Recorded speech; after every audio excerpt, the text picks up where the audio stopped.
what's up, everybody? So the Thursday night game just got over with, and it was 2 straight weeks, two really good games we've had on Thursday nights. Not so much next week. It is going to be a 49er beatdown on those Giants. It is not going to be a very good game unless the 49ers plays a really bad game. But the Eagles pull it out 34-28. And I agree with one of my really good friends on TikTok, Mr. Knight. The Vikings defense did not look all that great. But the offense looked really good. Kirk Cousins had a really good game. He had like 28 fantasy points. He went 31 for 44 for 364 and 4 touchdowns. I would think he would have at least 30, 35 fantasy points. Alexander Madison, he had 8 carries for 28 yards. Justin Jefferson, he had a really big game. 11 catches for 159 yards. I think Justin Jefferson ended up with like 24 fantasy points. Jordan Addison had a really decent game. 3 catches for 72 yards and a touchdown. He was like 1 point, or I think at one point he had 1 point. And like after he caught that ball from Kirk Cousins, like in the end zone, he went from like 1 to 15. I think he end up with like 16 or 18 fantasy points. TJ Hawkinson, man, Hawkinson had a really good game. 7 catches for 66 yards and 2 touchdowns. He had like 27 fantasy points.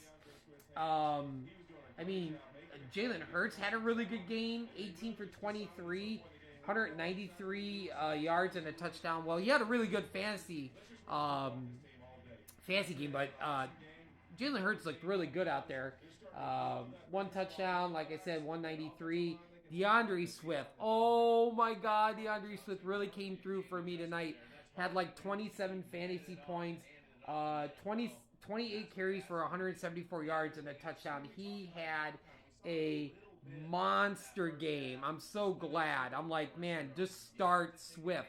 He's a really great running back if he stays healthy. Devontae Smith had a really good game. 4 catches for 131 yards and 1 touchdown. A.J. Brown, feed him the ball. He only had 4 catches for 29 yards. Dallas Goedert, 6 catches for 22 yards. So the Eagles end up moving to 2-0, while the Vikings move to 0-2. All right, let's preview the Eagles' upcoming schedule. So next week, they play the Buccaneers at Tampa. I might change it, but I don't know. But as of right now, I'm going with the Eagles over the Buccaneers. I think the Eagles will definitely beat Washington.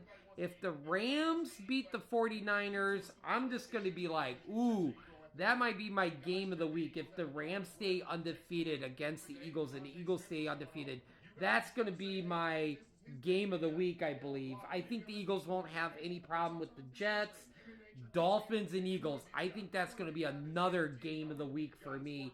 And then the Eagles shouldn't have any problems with the Washington Redskins. Commanders. Sorry. Didn't mean to say Redskins. Okay, now for the Vikings' upcoming schedule. Oh my gosh, it is brutal. They have such a brutal schedule coming up, like the next 6-7 weeks. I think the Vikings are going to lose next week against the Chargers, so they're going to be 0-3.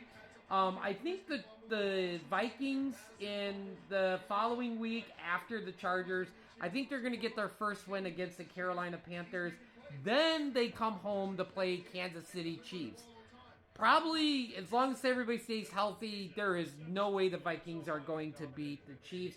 Then they play my Bears. Now, this could be a win, this could be a loss. It just depends how the play calling for the Bears is the next couple weeks.